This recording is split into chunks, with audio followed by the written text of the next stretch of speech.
Benvenuto da Heavy Metal Heaven. Oggi celebriamo i 40 anni di due album diversissimi tra loro, ma entrambi fondamentali per la definizione del doom metal.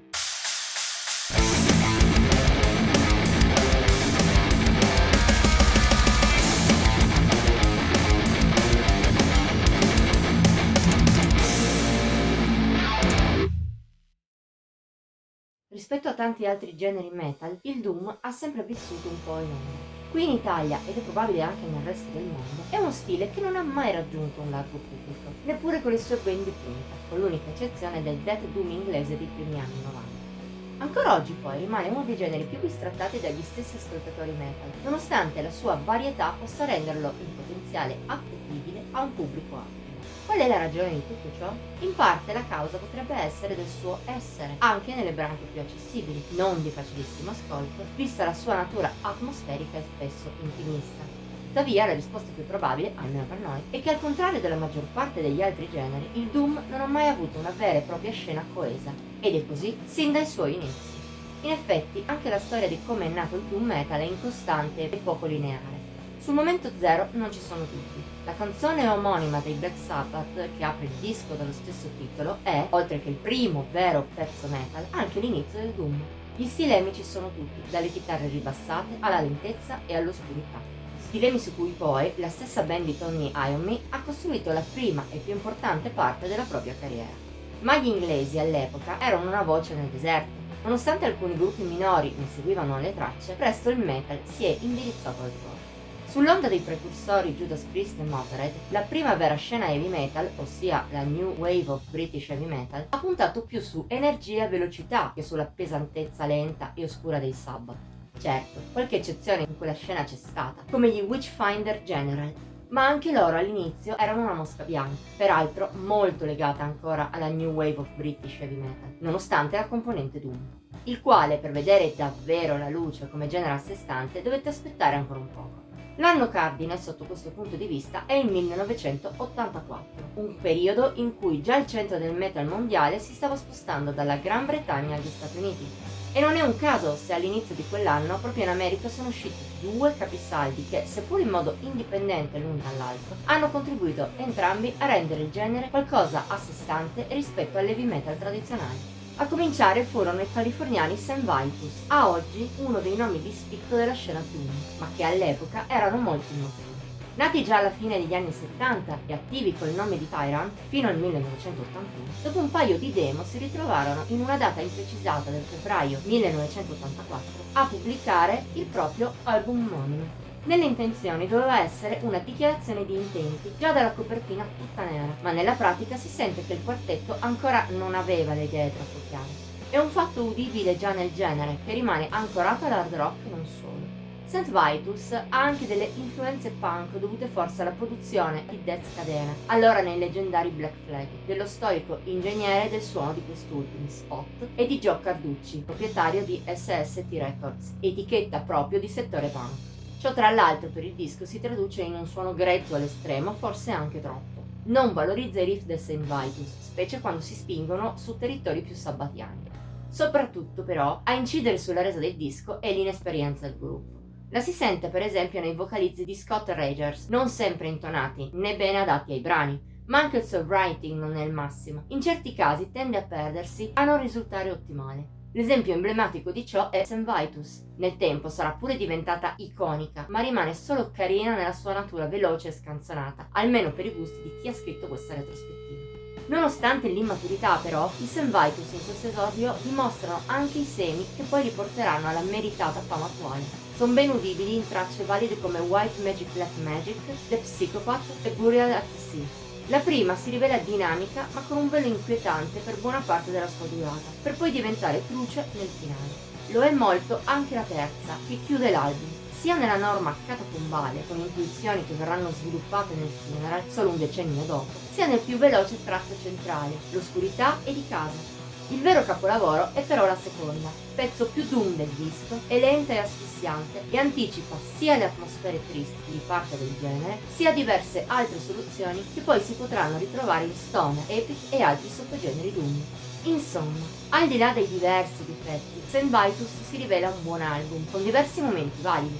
Poi certo non è paragonabile ai veri exploit della band californiana, che quando maturerà pubblicherà musica ben più che migliore. Soprattutto è il classico disco la cui importanza storica supera la qualità intrinseca. Sarà influente per quello che verrà dopo in ambito doom metal, ma non è un capolavoro, anzi è invecchiato maluccio.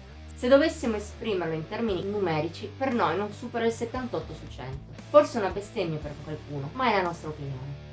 In ogni caso, poche settimane dopo i St. Vitus, quasi dalla parte opposta degli Stati Uniti, un altro gruppo esordiva con un disco anche più influente sul doom metal classico, ma non solo. Parliamo stavolta dei Trouble da Chicago, che il 10 marzo 1984 debuttavano anche loro con un album omonimo, ma che oggi è conosciuto e anche riconosciuto in maniera ufficiale come Psalm 9. Un disco che, al contrario di St. Vitus, dimostra maturità e idee molto chiare, nonostante il percorso simile seguito dalle due band. La nascita a fine anni 70, qualche demo prima dell'esordio, la giovane età. Le migliori capacità dei Trouble, almeno in quel momento storico, sono testimoniate dal loro genere, già molto più avanti rispetto a St. Vitus nella sua concezione del doom metal.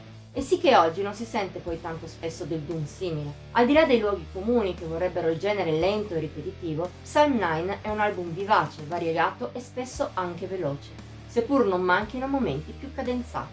A fare davvero la differenza è però la bravura del gruppo in fase di songwriting, supportata da una registrazione del tutto all'altezza e sempre di livello eccesso, anche nei brani più complessi che risultano però sempre costruiti in maniera attenta e consapevole. Niente male per dei poco più che ventenni, che però già all'epoca erano riusciti a sviluppare a pieno il proprio talento. Il tutto è valorizzato inoltre dai vocalizzi acidi del compianto Eric Wagner, che canta testi cristiani, peraltro non del tutto fuori luogo. Le tematiche dell'Antico Testamento e del suo Dio vendicativo, sempre pronto a sterminare i nemici del popolo eletto, si sposano bene con l'aggressività del frontman. E anche con le ritmiche pesanti, taglienti della coppia formata da Bruce Franklin e Rick Wortel, una macchina da riff che disegna meraviglie lungo tutto l'album. Viste queste premesse, era inevitabile che la conseguenza fosse un disco pieno di pezzi immensi. Si possono citare per esempio The Tempter, in apertura, che già mostra sia il lato più rabbioso e veloce del disco, sia quello più funereo e arcigno, per 6 minuti di pura estetica. Splendida anche la fase centrale, anch'essa anticipatrice dello Stoner Doom, oppure Bastard Will Pay, canzone più aggressiva dell'intero Psalm 9, con ritmiche di retrogusto quasi trash, colpisce molto nel segno, come fa anche End Time, strumentale in cui i Trouble mostrano tutto il proprio essere. Tuttavia, il vero pezzo pregiato del disco è proprio la traccia che dà all'album il nuovo titolo. Tortuosa, malefica, sulfurea, è una serie di riff e di momenti uno più bello dell'altro. Per noi non è solo il picco della scaletta, ma anche uno dei brani doom metal più belli di sempre.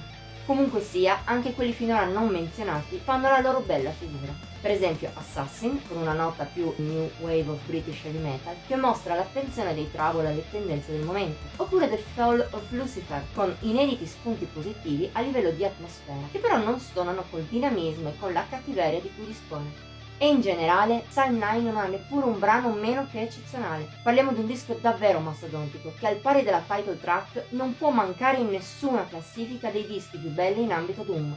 Contando poi che è anche stato fondamentale quanto St. Vitus nello sviluppo del genere, è impossibile per noi non dargli il voto massimo.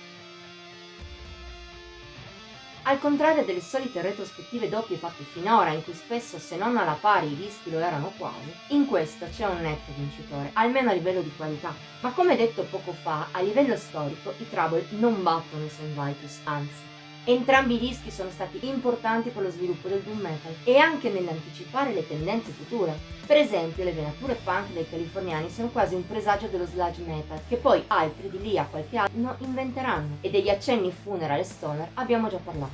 La band di Chicago invece con la sua serietà precorre più il doom classico e l'epic, ma ha anche una cattiveria e un dinamismo che riecheggerà in futuro nelle incarnazioni più estreme del genere. Insomma, i semi del doom metal sono già tutti o quasi in questi due dischi, ed è anche per questo che, nonostante le differenze, meritavano di essere celebrati insieme per i loro 40 anni.